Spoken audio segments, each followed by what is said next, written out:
It was the morning of August 14th, 2016, when the quiet rhythm of Brooksville, Ohio, fractured in a way no one in that suburban community would ever forget. Before we dive deeper into this chilling case, make sure to subscribe and turn on notifications so you never miss another true crime story. Every week we uncover hidden cases, haunting mysteries, and shocking investigations you won't find anywhere else. Now, let's go back to Brooksville, Ohio, where the Alvarez family's picture-perfect life was about to shatter.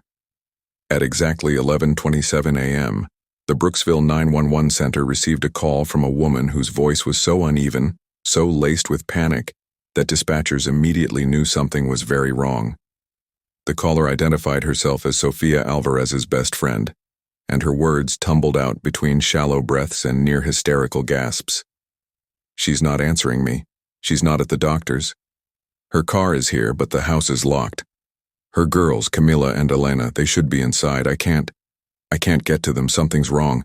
Please, send someone." On the other end of the line, the dispatcher tried to steady her. "Ma'am, slow down. What's the address?" The friend rattled it off, her voice cracking mid-sentence. As the call continued, the sound of her footsteps pounding across the Alvarez driveway could be heard faintly in the background, along with the metallic rattle of a locked doorknob being shaken again and again. Within minutes, Brooksville patrol units were dispatched. Officers rolled through the quiet, tree-lined streets of the subdivision, where Daniel and Sofia Alvarez had built their seemingly perfect life. It was a neighborhood of trimmed lawns, tricycles left carelessly on sidewalks, and American flags fluttering in the late summer breeze. But on this morning, the Alvarez home stood out. The family's silver Honda CR-V sat in the driveway, heat shimmering off its windshield. The curtains were drawn tight, and the silence pressing out from behind the front door felt unnatural. When officers arrived, they found the best friend still pacing near the porch, clutching her phone to her chest like a lifeline. Her eyes were red, her words frantic. "She wouldn't leave without telling me. She wouldn't miss that appointment. She's pregnant. She wouldn't do this. Something happened." Officers circled the home. The doors were locked. The windows closed.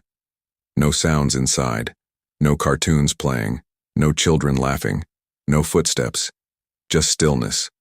They peered through the glass at the back door and saw the faint glow of a lamp left on in the living room. Beside the sofa, a brightly colored stuffed animal lay on the floor, half crushed under a blanket. To neighbors who had gathered on the sidewalks, the scene looked like nothing. A closed-up house on a summer morning. But for the officers, the dread had already started to coil. Brooksville police knew the Alvarez family well enough. They weren't strangers. Daniel was the clean-cut operations manager at an oil company just outside town. Sofia was the bright, lively nurse who never missed a shift and always asked about her neighbors' children. And Camila and Elena? Everyone knew them as the little girls who played in the sprinkler during July, their laughter echoing down the block. The first officer on scene later said in testimony, "I remember looking at that house and feeling something unnatural, like it was holding its breath." A decision was made. They couldn't ignore this. They had a missing pregnant mother and 2 children unaccounted for. At 12:05 p.m., the Alvarez family was officially entered into the system as missing persons. That designation set everything into motion. Canvassing of neighbors, the first press calls, the early involvement of detectives. But before the day would end, the story of the Alvarez family would spiral into one of Ohio's darkest nightmares. Sofia's best friend saw more. She remembered late-night texts. "He was out again." Or, "We fought. I don't know how much longer I can do this." But the next morning, Sofia would show up with her hair neatly tied back, her nurse's scrubs pressed, and a bright smile plastered across her face. She didn't want to be the woman who admitted her marriage was unraveling. The week before August 14th felt ordinary enough to anyone watching. Camila had just finished a week of swim lessons. Elena was learning to ride her tricycle without scraping her knees.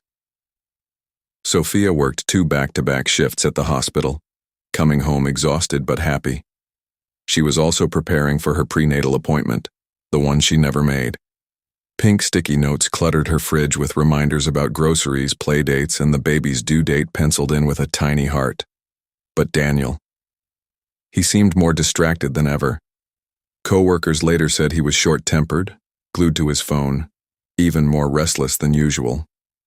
And on the night of August 13th, a neighbor overheard raised voices through the Alvarez kitchen window. The words were muffled, but the tone was unmistakable, sharp, cutting, angry. "They were fighting," the neighbor said. "I remember thinking, it didn't sound like the normal bickering couples do. It sounded dangerous." By the time the sun rose on August 14th, everything looked normal from the outside. The Honda was in the driveway, the house was locked up. Children's toys lay scattered across the lawn. But something inside had already shifted forever. The morning of August 14th, 2016 was supposed to be routine for Sofia Alvarez.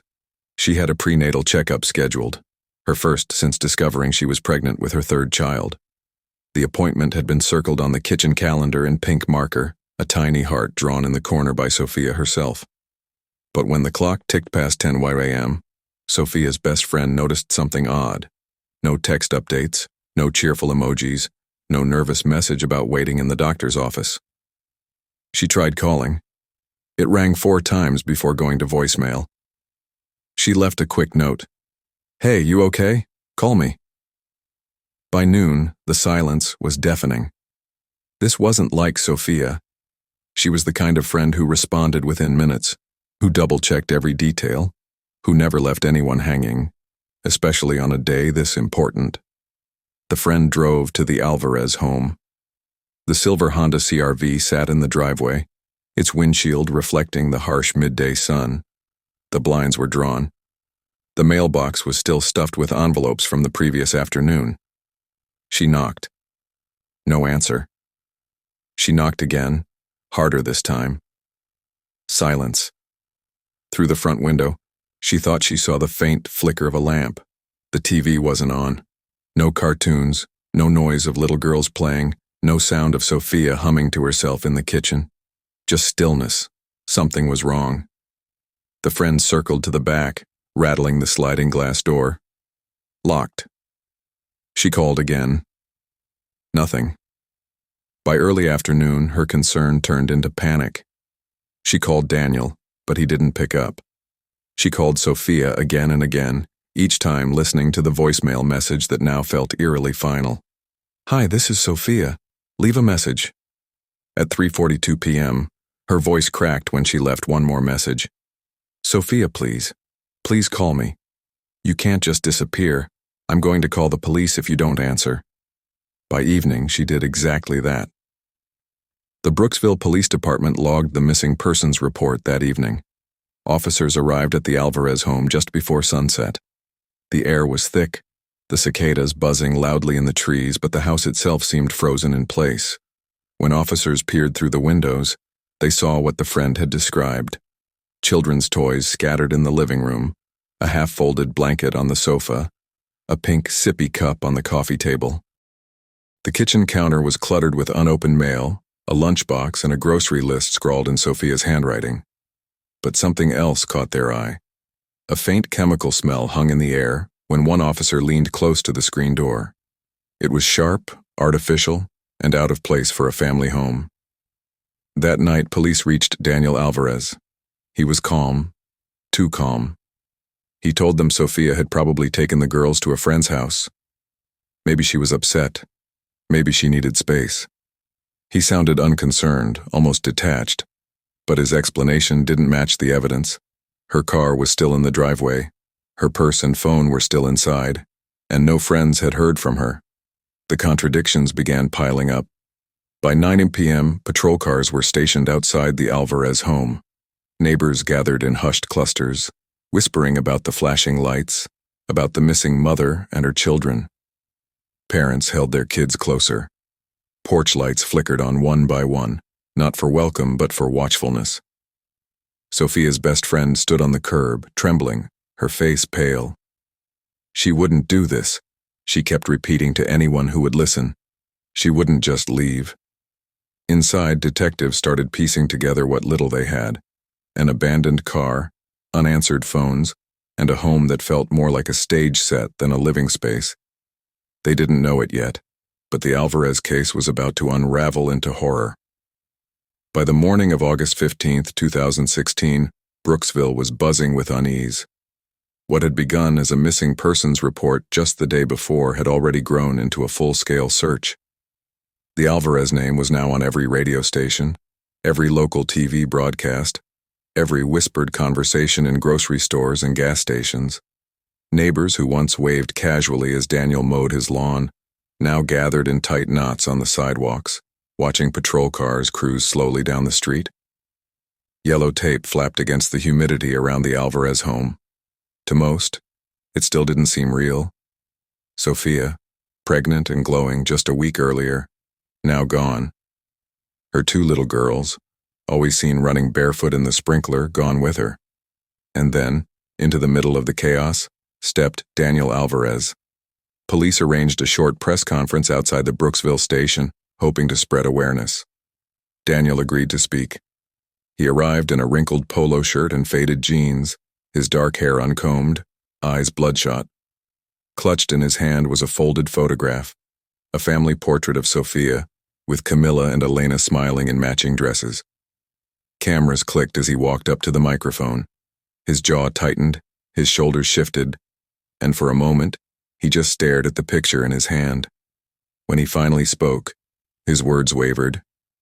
Sofia, Camila, Elena, if you're out there, please come home. We need you.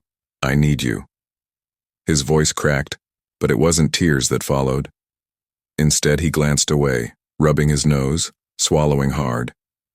To the casual viewer at home, it looked like grief. But to detectives who had studied pleas like these before, it looked rehearsed. He never said, "I love you," one officer later recalled. Not once. He said he needed them. That's different. Reporters peppered him with questions. When did you last see your wife? Do you believe someone took them? Do you think they're still alive? Daniel's answers shifted. At first, he claimed Sofia had taken the girls to a friend's house. Later in the same interview, he suggested she may have left him, walked away entirely. He didn't plead for her safety. He didn't beg for their return. Instead, he painted scenarios that made her responsible for her own disappearance. To the public, it was jarring. Neighbors whispered after the broadcast. He looked nervous. Another said, "That wasn't a man desperate for his family. That was a man covering something." Later that evening, Daniel was brought in for his first extended interview at the station. Detectives sat him in a sterile room with gray walls and a humming fluorescent light. A tape recorder clicked on. "Walk us through your morning," Detective Morales began. Daniel shifted in his chair, arms crossed. "I left for work. Sofia was in the kitchen with the girls. Everything was fine." "And you got to work at what time?" 7:30. Records would later show he hadn't swiped his ID card at the oil company gate until nearly 9 so. "What did you two talk about before you left?" "Nothing important, just normal stuff, groceries, the kids." Detectives pressed further. His answers grew sharper, shorter. He rubbed his temples, sighed heavily, and at one point muttered, "I don't know what else you want me to say." But the problem wasn't what he said. It was what he couldn't keep straight. His timeline shifted. His story contradicted itself. And each time investigators circled back, Daniel grew more defensive. While Daniel sat in the interview room, forensic teams scoured the Alvarez home. They immediately noticed a strong chemical odor lingering in the living room. A half-empty bottle of bleach sat on the counter, the cap unscrewed. When officers ran gloved hands over the carpet near the sofa, the fibers felt stiff, overscrubbed. In the children's bedroom, cartoon character sheets still covered the small twin beds. But one blanket was missing. Detectives noted it in their logs. Absence of comforter. Unusual. The master bedroom revealed more. Sofia's purse was on the dresser. Her cell phone, charger plugged in, sat on the nightstand. These weren't the belongings of a woman who had run away. These were the belongings of someone who never intended to leave. As detectives dug deeper, phone records revealed a trail Daniel had tried to bury. Dozens of text messages to a coworker, late at night, early mornings, during lunch breaks. They weren't friendly exchanges. They were intimate, filled with longing, frustration, and resentment toward Sofia. One text, just 3 days before Sofia vanished, read, "I can't keep living like this. She's suffocating me. I want to be with you, not her." When detectives confronted him, Daniel stiffened. It was nothing, he insisted. Just talking, just stress. It didn't mean anything. But investigators knew better. Affairs don't just complicate missing person cases, they often provide motive. To the outside world, Daniel continued to play the grieving husband. He stood with neighbors at a candlelight vigil. He wiped his eyes during moments of silence. He clutched family photographs for the cameras. But the closer detectives looked, the less convincing he became. He wasn't acting like a man who had lost his family, one officer later said. He was acting like a man who was losing control of the story. And by that point, the story Daniel Alvarez was trying to tell, the story of a runaway wife, of a mother who simply walked away from her children, was beginning to collapse under the weight of the truth. From the very first walkthrough of the Alvarez home, detectives knew something was off. But it wasn't until the forensic teams rolled in with cameras, gloves, and evidence bags that the picture began to sharpen into something undeniable. The Alvarez living room looked ordinary at a glance. Children's toys on the carpet, folded laundry on the sofa, a family photo frame turned slightly askew on the wall. But investigators' training told them to look closer. On the carpet near the sofa leg, a faint reddish stain peeked through the fibers. It looked like nothing more than spilled juice. But when the ultraviolet light swept across it, the stain glowed unmistakably. Blood. In the kitchen, a bottle of bleach sat uncapped. The counters gleamed unnaturally. A detective bent low and inhaled. The sharpness of chlorine stung his nose. Someone had been scrubbing, hard. And then there was the children's bedroom. The twin beds with cartoon sheets neatly tucked in, but one blanket missing. Mothers don't simply strip one bed and not the other. Detectives logged it immediately. Possible concealment of evidence. By the second day of the investigation, crime scene technicians had begun their deeper sweep. They collected carpet fibers, swabbed doorknobs, lifted fingerprints from every surface. Luminol testing revealed faint smears across the hallway wall, invisible to the naked eye, but glowing under the chemical spray. The marks looked like someone dragging their hand, perhaps stumbling, perhaps being pulled. The master bedroom told a darker story. On Sofia's dresser sat her purse, undisturbed. Inside, her driver's license, credit cards, and ultrasound appointment card. Her phone lay charging on the nightstand. Women who plan to leave don't abandon their lifelines. Detectives didn't need to say it aloud. They were looking at a crime scene. Technology filled the gaps where human memory failed. Sofia's phone showed unanswered texts from her best friend, piling up unanswered through the morning. Daniel's phone, on the other hand, told a different story. Investigators obtained his records and discovered something troubling. Dozens of texts exchanged with his coworker, the woman he was secretly seeing. At 8:32 a.m. on August 14th, as Sofia should have been leaving for her doctor's appointment, Daniel's phone pinged near the Alvarez home. At 9:14 a.m., it pinged again, this time near the oil field where he worked. The gap in time? Unaccounted for. Detectives began piecing together Daniel's state of mind. Co-workers were interviewed. One described him as agitated the week before Sofia vanished. Another said he had been snapping at employees, retreating into long silences. His affair partner was questioned too. Tearfully, she admitted Daniel had talked about leaving his wife, that he felt trapped, that he was terrified Sofia's pregnancy would bind him even closer. The portrait that emerged was chilling, a man cornered by responsibility, looking for escape, simmering with resentment. Meanwhile, Brooksville residents followed every update with bated breath. News stations showed images of volunteers forming search lines across fields, calling Sofia's name. Flyers plastered telephone poles bearing the smiling faces of Camila and Elena with the words, "Missing, please help." At vigils, candles flickered in the summer heat. Parents clutched their own children tighter, whispering fears they had never voiced before. If it could happen in their family, it could happen in ours. But behind the candles and prayers, suspicion grew. Many neighbors had watched Daniel's TV plea. Many didn't believe him. Back at the station, detectives pressed Daniel harder. They laid out the inconsistencies: Sofia's purse and car left behind, the chemical smell in the house, the missing blanket, his text messages with the coworker. Daniel's responses shifted again. She must have snapped. Maybe someone else came by. I don't know. I wasn't home. But detectives could feel him breaking under the weight of the evidence. On August 16th, just 2 days after Sofia and the girls were reported missing, the lab results came back. The stain on the living room carpet confirmed blood. DNA matched to Sofia. Fibers collected from Daniel's work truck contained strands of long, dark hair. Mitochondrial DNA linked it to Sofia as well, and the most damning, faint traces of blood found in the truck bed, beneath a tarp. Someone had tried to wash it, but not well enough. This wasn't just suspicion anymore. This was proof. Detectives laid the evidence in front of Daniel during a second interrogation. They spoke calmly, methodically.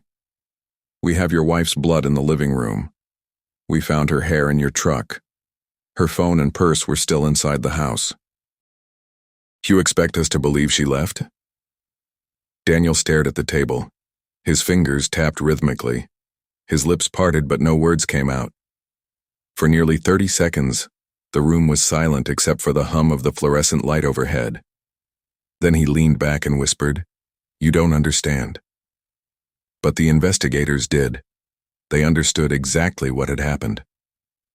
On the morning of August 17th, 2016, 3 days after the Alvarez family was reported missing, detectives widened the search perimeter. Volunteers had already walked cornfields, combed riverbanks, and knocked on dozens of doors. But there was one place investigators could not ignore: the oil fields where Daniel Alvarez worked. It was a sprawling maze of chain-link fences, storage tanks, and access roads stretching into the outskirts of Brooksville. For most, it was just an industrial wasteland. For detectives, it was the one place Daniel had total access to, the one place he could move freely without raising suspicion. That morning, handlers led cadaver dogs along a dirt track just beyond the perimeter of the field. The animals padded quietly through the weeds, noses twitching, tails stiff. Then, without warning, one of them froze. Its ears pricked forward, body rigid, paw scraping at the ground. The handler knelt down, brushing aside the dirt. Within seconds, the unmistakable outline of disturbed soil came into view. Shovels were called in, and as earth was lifted away, silence fell over the group. A blanket appeared beneath the dirt, wrapped tightly around a shape no one wanted to see. It was Sofia, the young mother, pregnant, now reduced to a shallow grave dug in haste. The missing blanket from the children's bedroom had become her shroud. Officers lowered their heads. Some turned away. Even seasoned investigators admitted later that the discovery struck them harder than most. It wasn't just a body. It was the body of a woman who had spent her life caring for others, abandoned in the earth like she was nothing. But the horror didn't end there.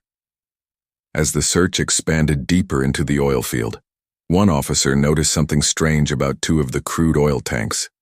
Their lids weren't secured properly. A faint, acrid odor leaked into the humid summer air, sharper even than the normal stench of petroleum. When the hatch was forced open, a wave of stench poured out so overwhelming that several men staggered back. Inside, in the thick black liquid, floated 2 small forms: Camila and Elena, just 4 and 3 years old. The discovery broke the toughest men on the force. Hardened officers wiped their eyes.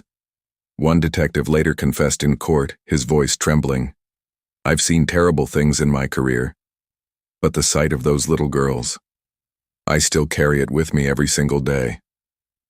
News of the discovery spread like wildfire. Brooksville, a town of barely 15,000 people, seemed to stop breathing. Candlelight vigils turned into raw memorials. Strangers laid flowers at the Alvarez home. Teddy bears piled high on the porch where the girls had once played. Parents clutched their children tighter in grocery store aisles, at church services, in front yards where tricycles now stood unused. The town square filled with signs painted in red and black. Justice for Sofia, justice for Camila, justice for Elena. At Brooksville Memorial Hospital, where Sofia had worked as a nurse, grief ran through the halls like a current. One coworker, speaking through tears, said, "She spent her life caring for children. She never missed a chance to comfort a scared kid, to hold a tiny hand. And in the end, she couldn't even protect her own." Reporters called it Brooksville's darkest chapter. Headlines screamed words like annihilation and betrayal. But to those who knew the Alvarez family, no headline could capture the depth of the loss. A mother, pregnant and full of hope. Two little girls, innocent and smiling, and their futures cut short not by a stranger, not by chance, but by the very man who was supposed to protect them. For detectives, the discovery left no doubt. This was not a disappearance, not a runaway wife, not some random abduction. This was deliberate, planned, executed with cruelty. And the one man who had both the motive and the access now had the weight of 3 bodies pressing down on his lies. Daniel Alvarez's mask of grief, already cracking under interrogation, now shattered completely. And what followed in the days ahead would expose not just his guilt, but the chilling details of how far he went to bury the truth. When word of the discovery spread through Brooksville, Daniel Alvarez's mask began to slip. At first, he maintained the same story he'd clung to for days, that Sofia had taken the girls, that maybe she had left him, that she was unstable. But the town no longer believed him. The press no longer softened their tone. Neighbors who once waved politely now crossed the street to avoid him. Daniel's world was shrinking, and everyone could see it. He tried to attend the vigils, standing stiffly at the edges, holding a candle but never quite looking anyone in the eye. People whispered. They noticed how he never spoke Sofia's name, how his face seemed more annoyed than grief-stricken, how he slipped away quickly after the cameras turned off. One neighbor later said, "It was like he was performing, but the mask didn't fit anymore." Behind closed doors, Daniel's behavior grew more erratic. Detectives brought him in again, laying out the evidence piece by piece. His wife's blood in the living room carpet, her hair in his truck, the missing blanket found wrapped around her body. Each fact chipped away at the story he had tried to weave. At first, he snapped back, insisting the investigators were twisting things, that someone else must have broken into the house. Then, when pressed harder, he slumped in his chair, muttering half-answers, contradicting himself with every new explanation.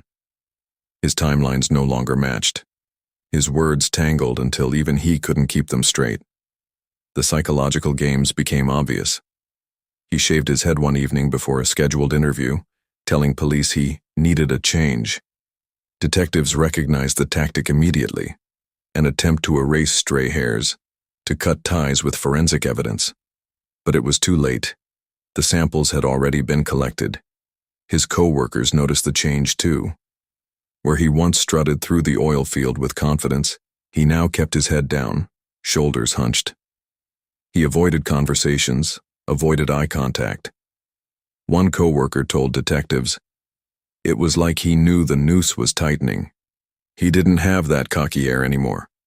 He looked hunted." Even within his own family, Daniel was unraveling. Relatives who had initially supported him stopped answering his calls. His mother, once adamant about his innocence, grew quieter each day. His sister later admitted that Daniel's stories never sat right with her, and when the evidence started coming out, she felt betrayed, not just by what he had done, but by the lies he had told to keep them on his side. Detectives leaned into this unraveling. In interrogation, they spoke softly, methodically, letting silence stretch until Daniel squirmed in his chair. They asked the same questions over and over, documenting how his answers changed. They showed him photos: Sofia's smiling face, Camila holding a stuffed rabbit, Elena blowing out birthday candles. Each image placed before him like a mirror, forcing him to face what he had destroyed. One transcript from the session captured the chilling exchange. Detective: "We know Sofia didn't leave. Her purse was inside. Her car was outside. Her blood was in the carpet. You want to tell us how it got there?" Daniel, long pause. "I don't know. Maybe she cut herself." Detective: "And the blanket from your daughter's room, wrapped around her body, did she take that too?" Daniel, silence, breathing heavy. "You don't understand." But the detectives did understand. They understood better than he wanted to believe. Outside the station, the community seethed. Strangers posted on social media, calling him a monster, a coward, a murderer. Parents taught their children never to trust a smiling face just because it lived next door. Brooksville was no longer whispering. The suspicion had hardened into certainty. Daniel Alvarez had become, in their eyes, not the grieving father, but the man who annihilated his own family. And with each passing day, with each slip in his story, with each tremor in his voice, investigators knew it was only a matter of time before he broke completely. The interrogation room was cold, fluorescent lights buzzing faintly overhead. A metal table sat between Daniel Alvarez and the two detectives who had been circling him for days. On the surface in front of him lay a manila folder, thick with photographs and reports. Every so often, one of the detectives would slide a photo across the table: the carpet stain, the bleach bottle, the blanket wrapped around Sofia's body. Daniel would look at them briefly, then turn away, jaw clenched, fingers drumming restlessly. At first, he stuck to his lines. Sofia had left. Maybe someone else came to the house. Maybe she'd taken the children and walked out. The words came out sharper this time, almost desperate, like a man repeating a lie he no longer believed himself. The detectives let him talk. Then, when his story began to circle back, they cut in. "We've got your wife's blood in the carpet.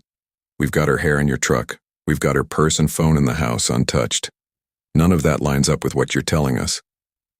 Daniel shifted in his chair, running a hand over his shaved head. "You don't understand. You're twisting everything. She wasn't happy. She wanted to leave." The silence that followed was deliberate. The detectives didn't argue. They just let it hang, the weight of his words echoing in the room. Then one of them leaned forward, voice low. "She didn't leave, Daniel. She didn't walk out on those girls. We both know that. The only thing left to know is how far you're willing to lie before you tell the truth." Daniel swallowed hard. His leg bounced under the table. His fingers tapped faster. His breathing grew shallow. When the photo of the oil tanks was slid across the table, he froze. He stared at it for several seconds, his lips pressed tight, his face pale. His hand trembled slightly as he pushed it back. "I didn't mean to," he muttered almost under his breath. The detectives exchanged a glance. They pressed in. "Didn't mean to what, Daniel?" "I didn't mean for it to go that far. We argued. She wouldn't stop yelling. I lost it. I couldn't stop myself." The words spilled out in fragments, broken and halting. He admitted to strangling Sofia during an argument about the affair. He admitted the girls had walked in, crying, confused. He admitted panicking, smothering them in a rush of rage and fear. His voice cracked as he spoke. But there were no tears, no sorrow, just a hollow man, caught between shame and self-preservation. The detectives wrote it all down, every word, every detail. And when the confession was complete, when the tape recorder clicked off, Daniel slumped in his chair like a man deflated. The performance was over. The grieving husband had vanished. In his place sat a murderer who had finally spoken his truth.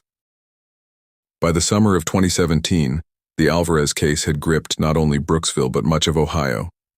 National networks picked it up, running headlines that read like something out of a horror film. Father accused of family annihilation faces trial. For locals, the story was no longer just news. It was a scar that wouldn't heal. Every parent, every spouse, every friend in town had projected themselves into the nightmare. And now, in a crowded courthouse on Main Street, the community sat waiting for justice. On the first day of trial, people lined up before dawn.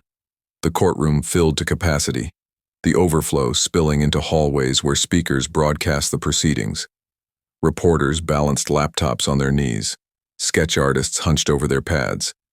The atmosphere buzzed with both grief and anger. When Daniel Alvarez entered the courtroom in a Navy prison jumpsuit, shackled and flanked by deputies, a hush fell so sharp you could hear the shuffle of chains at his ankles. His once confident stride had been replaced by a slouch, his eyes fixed on the floor as if refusing to meet the stares boring into him. The prosecution wasted no time setting the tone. They called the case a cold-blooded annihilation of a family and promised to show not only the physical evidence, but also the chilling unraveling of a man consumed by selfish desires. Jurors leaned forward as crime scene photos appeared on the projection screen. The bleach bottle sitting uncapped on the kitchen counter, the carpet glowing under luminol, the children's bedroom with its conspicuously missing blanket. The images were clinical, but the weight behind them was devastating. Next came the forensics. A DNA analyst explained in detail how Sofia's blood matched the stain on the carpet, how her hair was recovered from the bed of Daniel's truck, how fibers from the missing blanket matched the one wrapped around her body in the shallow grave. Each point was delivered slowly, methodically, until the jury had no room for doubt. But the most haunting moment came when prosecutors played Daniel's taped confession. The courtroom sat in silence, all eyes fixed on the speakers as his flat, subdued voice echoed through the room. "I didn't mean to. I lost it. I couldn't stop myself." He admitted to strangling Sofia during an argument about the affair, then smothering the girls when they stumbled in. His tone carried no grief, no remorse, just the exhausted cadence of a man caught in a lie too heavy to sustain.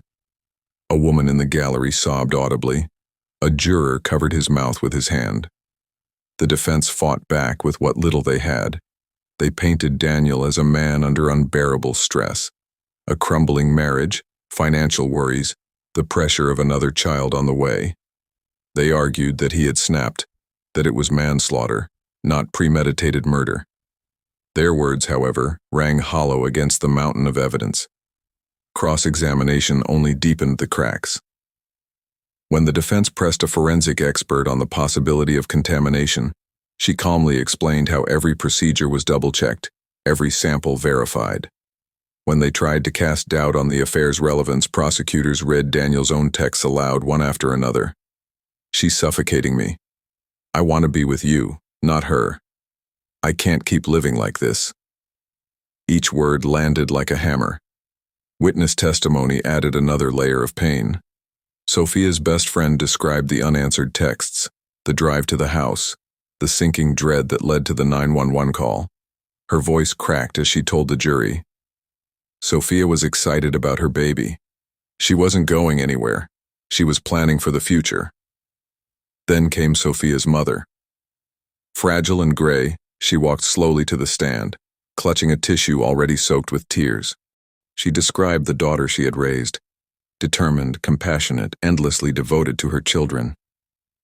"She gave everything to those girls," she said, her voice breaking. "She didn't deserve to be buried in dirt, and they didn't deserve any of this." The gallery erupted in sobs, forcing the judge to call for order. Even jurors looked shaken, some blinking rapidly as they scribbled notes. Outside the courthouse, the trial played like theater. Crowds gathered with signs demanding justice, chanting in unison whenever Daniel was transported in or out. News vans camped on the lawn. Commentators dissected every detail, his posture, his expressions, his lack of visible remorse. Social media flooded with hashtags, "For Justice for Sofia," "Brooksville case," Never forget Camila and Elena. After weeks of testimony, the trial came to its final act. Closing arguments. The prosecutor stood before the jury, voice steady but heavy with conviction. This man had everything: a family, a home, a wife who loved him, and he destroyed it because he couldn't control his own selfishness. Sofia, Camila, Elena, they cannot speak for themselves. Today, you speak for them. The defense, in contrast, offered a quiet plea for mercy, urging the jury to consider the difference between planning and losing control. But their words felt like whispers drowned in a storm. Deliberations lasted only 6 hours. When the jurors filed back into the courtroom, the tension was so thick it seemed no one breathed. The foreman rose, his hands trembling slightly as he read the verdict. Guilty on 3 counts of first-degree murder, and guilty on 1 count of fetal homicide for the unborn child. A gasp swept through the room. Sofia's family clutched one another, tears streaming. Daniel Alvarez sat motionless, staring at the table, his expression unreadable. The judge's voice cut through the silence, firm and resolute. Life in prison without the possibility of parole. He would never again walk free. As deputies led him out, the crowd outside erupted in cheers, though many wept as they cheered. Justice had been delivered, but the sense of loss lingered heavier than ever. A reporter outside the courthouse summed it up in words that echoed across every broadcast that night. Brooksville has justice, but it does not have peace. In the months following Daniel Alvarez's sentencing, Brooksville struggled to find its rhythm again. The Alvarez home sat dark and abandoned, its windows boarded, the swing set in the backyard creaking in the wind. No one mowed the lawn. No one touched the toys left scattered in the garage. For neighbors, it had become less a house and more a shadow, a daily reminder of what had been lost. Every year on the anniversary of their deaths, candles were lit in the town square.